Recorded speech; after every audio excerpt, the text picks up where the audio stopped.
Ms. Jaya and principal manager. And we started something in 2022 saying, instead of us saying what you need, we'll ask before we assume. So instead of coming at the school, say, you know what all you need? You need this. And they'll be like, take it and say thank you, but they didn't need it. So it's like, you know what, Teacher Jaya, Ms. Jaya, what is it that the schools need? She's like, honestly speaking, we need our water bill paid. Because that money that was not supposed to go into the water, because we already had a water cooler, but now with COVID, they condemned it. Now that money had to be taken from something else, and now they're lacking in something else because it had to be there. So we said, okay, if we were able to pay a water bill for a year, would that be able to help? So she's like, of course, because they'll be able to get more tech savvy. That's one of the areas she wants to improve in. And then she let me know, oh, by the way, Sister Mary Laurence is also here. Because it's like St. Dominic Primary and them, because they don't have a location. Exactly. So I'm like, okay, so you're giving water to you and this. This is almost 500 children are standing in line, if you can picture it, with one water cooler for recess. Do they have split shift?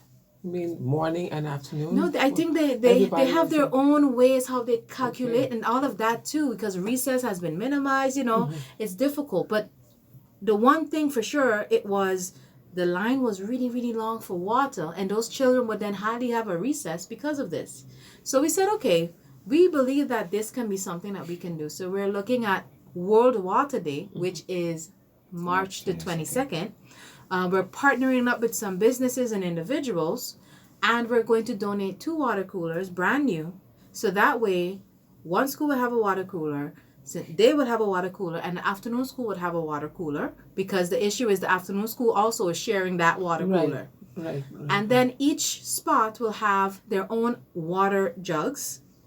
Is that how you call it? Water jug? Yeah. Because now that school don't have to come down and that school don't have to go there. Then they can stay in their own location. The recess line would be shorter, and then they can have that money to allocate somewhere else.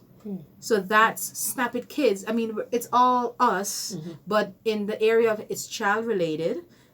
World Water Day, children should have access to drinking water, and if the school can be helped, even if it's a couple $1,000s a year, that will definitely improve with what has to be done. Is it just the 3 of you, or are there more members on board? Or do you have more board members, I should say? Right now, it's just the 3 of us. We have individuals that we want to bring on board, but until financially things are a little bit more clearer, then we can bring them on board. Because again, we are ambitious young people. You know, a lot of the stuff that we do all the time is without money, and we prove to ourselves that we are capable of making things, getting things done without money. But it does be very challenging because we don't get to accomplish everything that we set ourselves to do. As well, we don't have the means to be able to hire on extra help. So we want to be able to not just do this for ourselves, but do this for others, so that we could be able to hire others and give other people opportunities and jobs as well. Okay. Interesting. Okay. How? What other ways are you planning to give back to the community? You talked about the school cooler. You talked about the washing machines. You talked about the story. The television and radio, video. Any other ways? Do you have a wish list? We have a wish list of stuff that we want to do. Utilizing Amira's 3D architectural degree, we want to be able to as well help people whose homes were damaged, but were unable to get financial help from government or from the foundations that are out there helping them. So there are a few people that we want to help in that kind of a way.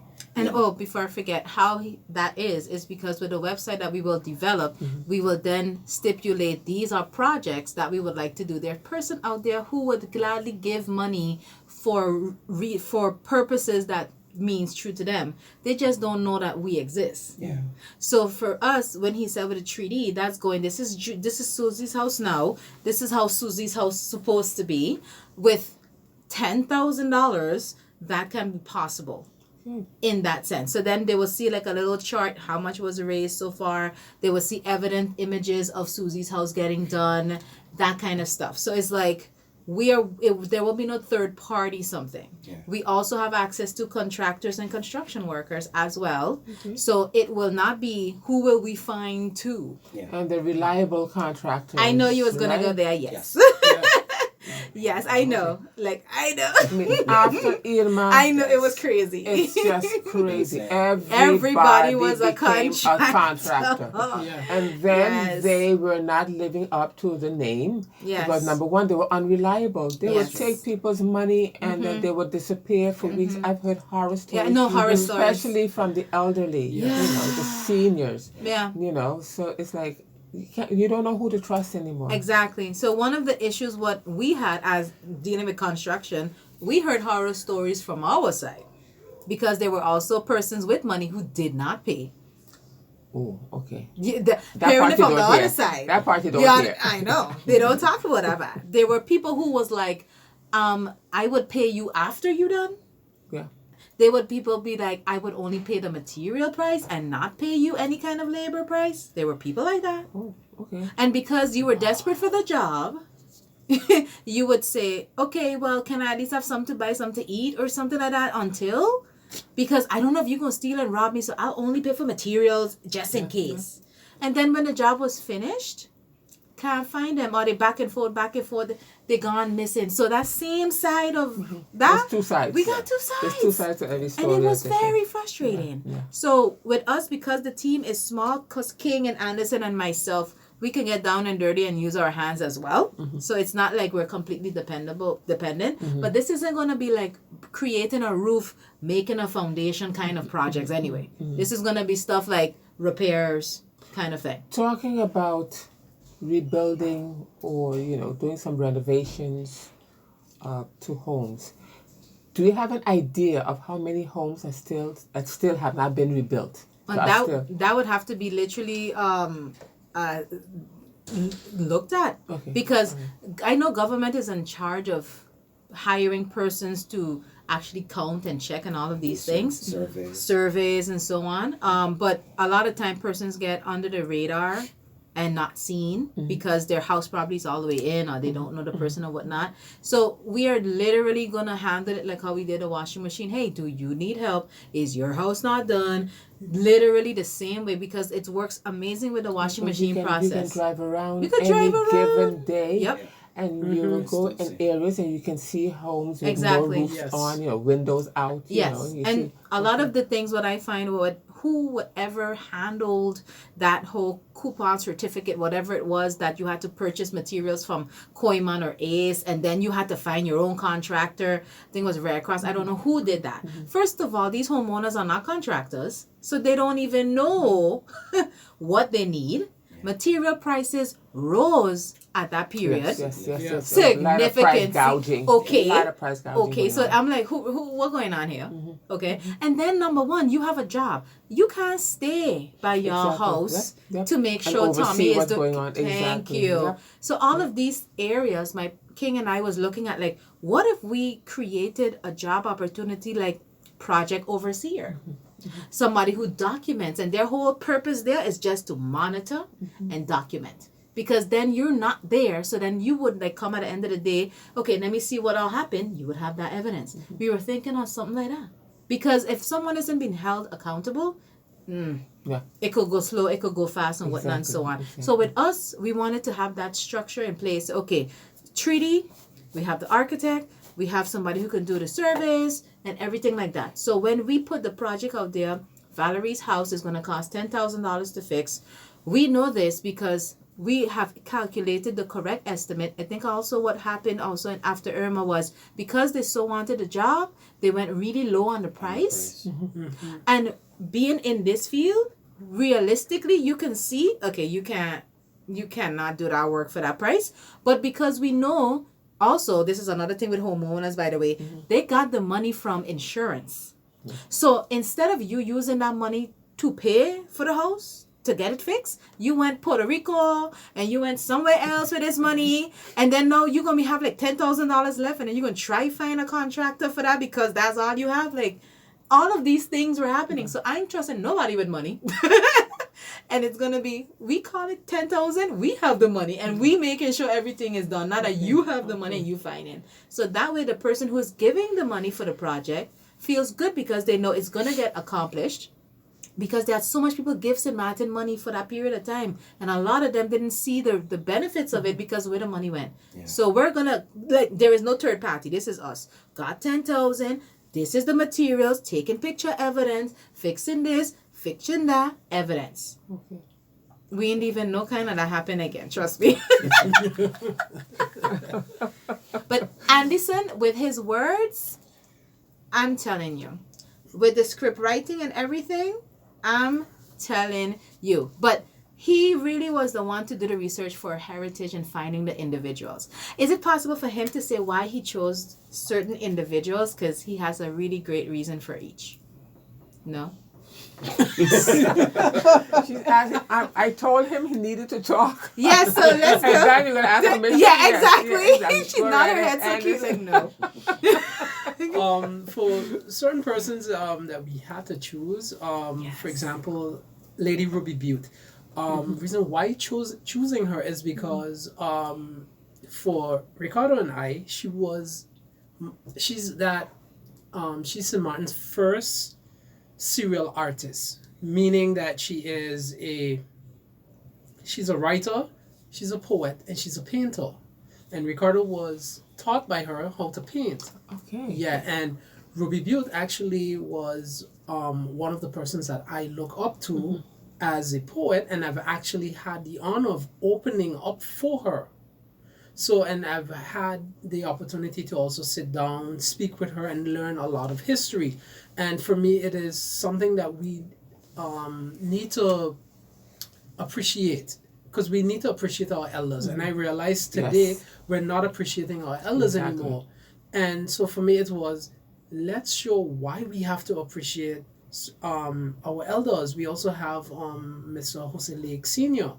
He was a journalist. And today we hardly have any local journalists because all our journalists now are everyone else. And then when we're telling our stories, we realized that, let me go back. When was it? After Irma, we had everything in the news was just depressing. Yeah. St. Maarten Academy had the highest pass rate ever. And I was at the graduation because someone asked me to take pictures. That never appeared on the front page. And I was like, why? This is something that... Sometimes good news doesn't sell. Ding, ding. And so for me, it was like, what's really going on here? So we're looking at, so with Mr. Jose Lake Sr., he's someone that did journalism, and he's always focused on tell the story, not because you think this is good or this is bad, but he's someone that he inherited a paper from his father. He continued the journalism, and then he's actually doing, I think it's publishing with his brother Lasana Siku. And then we also have Dr. Rhoda Arundel, who focuses on education and how education should be, and she's showing us where the pitfalls in education is and what we should be doing. And then also there's Mr. Leopold James, and there's a quote that he said that I love. He said, I am sorry. He told us this. I am sorry on behalf of my generation because we did not pass on to you the culture and history that you needed, and now you're starting from nowhere to build yourself. And for me, it was like, wow. And I never saw it until he said it. And so these are the things that we want our people to see and to how you call it, we want them to gravitate to and also consume, because we have a history, we have culture, and we're tired of people saying whatever they feel like when they come here. and I keep going back to that bad example, but we have to, where we had a Miss World representing us that gave St. Maarten the wrong square miles. I was like, okay. She didn't have any history of what St. Maarten was all about. No, nothing. It was just... And the year that the hurricane... that one had me. 2097. Whoever sent her, you have to blame that person who sent her because she wasn't prepared. Exactly. You can't put someone out there just because. Exactly. You know what I mean? But yeah. What is your next project? So besides Heritage, we are excited about starting a food cooking competition.